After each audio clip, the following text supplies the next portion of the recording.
Hello यार 5000 रुपया धारा ते दें इजी पैसा करा दे। इजी पैसा तो नहीं हैगा, कैश हैगा आ। चल यार कैश ही दे दे, कैश दे दे यार कैश। यार देन नूं ते मैं दे जांदा पर बटवा ते घर पे आया।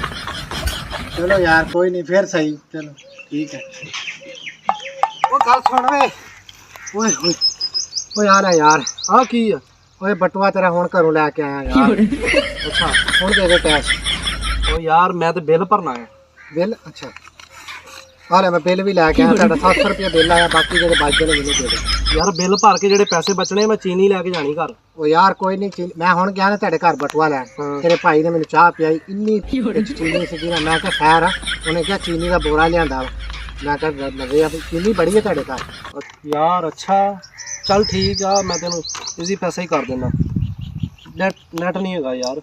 आ ले यार, आ ले नेट ले। अब